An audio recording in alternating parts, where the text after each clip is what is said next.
Oak. You ever have that one neighbor who thinks she runs the entire neighborhood? The one who measures your grass with a ruler, takes pictures of your trash cans, and leaves angry notes about community standards. Now imagine that person trying to hijack your naval patrol boat. Yeah, you heard me right. I never thought my life would turn into a courtroom circus involving a retired Navy boat, an HOA president named Karen, and a $350,000 judgment that would leave half the neighborhood whispering my name. But when pride meets power and truth stands toe-to-toe with arrogance, the outcome is never what you expect. So grab a coffee, sit back, because this isn't just a story about a boat. It's about standing your ground when someone tries to sink you. I bought the patrol boat 3 summers ago. It wasn't fancy. A decommissioned Navy PBR's patrol boat, rivered I'd restored over the course of 2 years. I wasn't in the Navy myself, but my dad was. He served 2 tours in Vietnam on a similar boat, and after he passed, restoring one felt like keeping a piece of him alive. I worked on it every weekend, sanding, painting, rewiring, until it gleamed like something out of a movie. I named her Liberty Belle. When I finally brought her home to our quiet, lakeside HOA community, I didn't expect fireworks. I thought people would be curious, maybe even impressed. But within a week, I got my first letter from the HOA. It was written on crisp stationery, and at the bottom, in elegant blue ink, was the signature I would come to dread, Karen Whitmore, HO President. Your property is in violation of the community's aesthetic standards. The large vessel in your driveway is an eyesore and must be removed within 10 days. I remember laughing when I read it. I thought it was a mistake. The boat wasn't an eyesore. It was art, a labor of love. I parked it neatly, kept it covered, and even made sure it didn't block the sidewalk. But Karen didn't care. To her, it wasn't just a boat. It was a challenge to her control. The next week, I found her standing by the curb, hands on her hips, staring at Liberty Belle like it was a personal insult. "Good morning," I said, trying to be friendly. "Mr. Daniels," she said, using that sharp tone that made your stomach tighten. "We've discussed this. That thing doesn't belong here." I told her it was temporary, that I was waiting for a spot to open up at the marina. But she wasn't having it.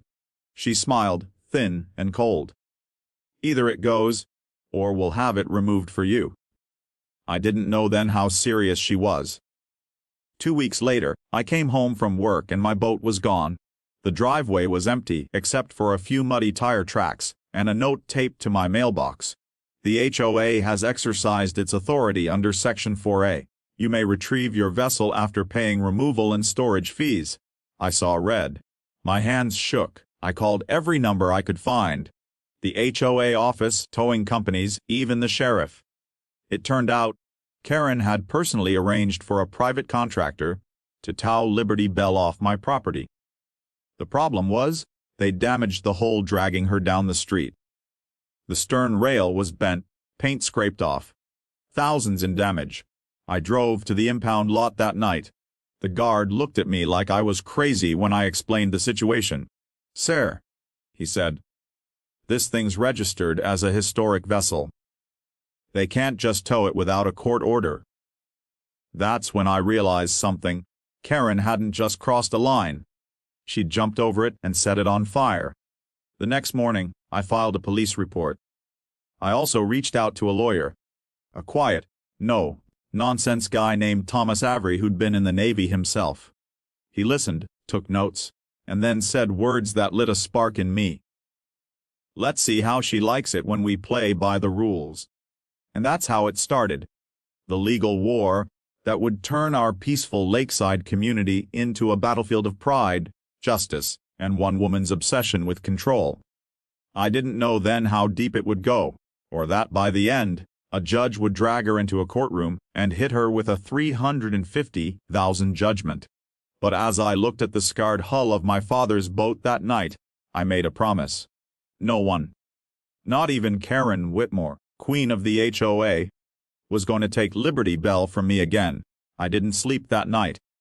Every time I closed my eyes, I saw my dad, calloused hands gripping the rail of a patrol boat under a burning sun. And then I saw Karen's smug face, standing where she didn't belong. By morning, I'd gone from angry to determined. Thomas, my lawyer, was already 3 steps ahead. He'd pulled the HOA's bylaws, every clause, every signature, every amendment. When he laid them on the table, he grinned like a man who'd found buried treasure. "She overstepped," he said simply. "Not only did she violate due process, she broke federal law by ordering the removal of a registered vessel without a maritime authorization." I blinked. "Wait, you mean she committed a crime?" He nodded. "At best, civil trespass and destruction of property. At worst, grand theft." The words hit me like thunder. For weeks, I'd been made to feel like I was the problem. Like I was some nuisance disturbing her perfect little community. But now, for the first time, I had power back on my side.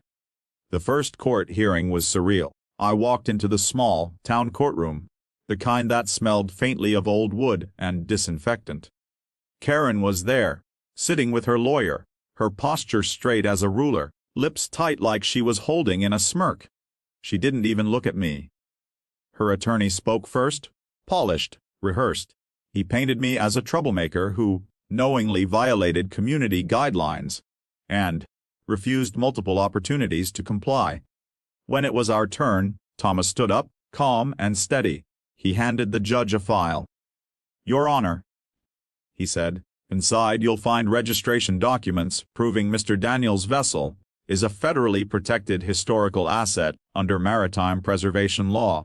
This HOA, under Ms. Whitmore's personal direction, ordered it seized without legal authority, causing over $40,000 in damages." Karen's head snapped toward her lawyer, her confidence faltering for the first time. The judge frowned. "Is this true, Mrs. Whitmore?" She stammered something about community safety and neighborhood standards. But it didn't matter. The damage was done, literally and legally. The judge ordered an immediate return of the boat, plus a full assessment of damages. When I saw Liberty Belle again, I almost cried. She looked battered but unbroken. The hull scraped, one side dented, the name half peeled. I ran my hand along her stern rail and whispered, "We're gonna make this right, old girl." But Karen wasn't done. She doubled down. She sent out mass emails to the HOA claiming I was suing, out of greed. That I was milking the community for attention. Some neighbors started avoiding me. Others whispered when I walked by. It hurt, more than I'd admit. But then one night, I got a knock on my door. It was an elderly couple from 3 houses down, the Petersons. They'd lived there since the early 90s. "Don't let her break you," Mrs. Peterson said softly. "She did the same thing to us years ago. Tried to fine us for putting a flagpole in our yard. You're the first one who's ever fought back." That's when I realized something deeper. This wasn't just about me or my boat. It was about everyone who'd ever been bullied by someone hiding behind authority. The final court hearing came 6 months later. By then, word had spread across town. The courtroom was packed. Neighbors, reporters, even members from other HO boards who wanted to see what would happen. Karen walked in wearing a tailored gray suit, every hair in place. But her eyes, they'd lost that sharpness. I almost pitied her, almost. Thomas began with quiet precision. He presented photos of the damage, expert appraisals, and a testimony from the towing company, who admitted under oath that Karen personally ordered the removal, and that she'd signed a waiver claiming ownership of the vessel to bypass storage rules. The judge's face darkened. "Mrs. Whitmore," he said sternly, "you abused your authority. You violated property rights, falsified documentation, and caused significant damage. This is not a misunderstanding. It's a misuse of power." Karen tried to speak, but her lawyer placed a hand on her arm. It was too late.